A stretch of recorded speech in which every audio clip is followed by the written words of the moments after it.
Muhimmancin samun jam'in sallar asuba. Sallar asubahi sallah ce mai muhimmanci. Allah ya rantse da lokacinta a cikin Alkur'ani. Allah ya ce, wal fajr wa layalin ashir. Saboda muhimmancinta ne Allah ya kira ta da sunan Qur'anul Fajr. Allah ya ce, أقم الصلاة لدلوك الشمس إلى غسق الليل وقرآن الفجر إن قرآن الفجر كان مشهودا.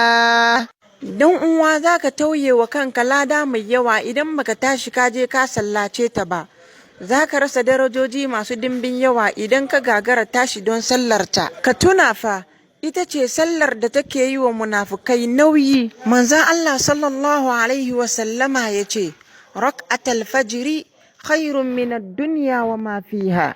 Nafilar asubahi ta fi duniya da abin da yake cikinta.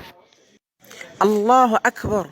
Idan har raka'atul fajri ta fi duniya da abin da yake cikinta, to ya kake gani ita kanta sallar asubahin? Shin kana son a dasa maka bishiya a aljanna? Ya zo a cikin littafin silsilatul ahadisu sahiha, hadisi mai lamba 2880. Manzon Allah sallallahu alaihi wasallama ya ce, duk wanda ya ce subhanallah walhamdulillah wa la ilaha illallah wallahu akbar, za a dasa masa bishiya a aljanna da kowane daya daga cikinsu. Me kake tsammani bayan ka'idar da sallah ka zauna ka yi ta waɗannan zikirorin?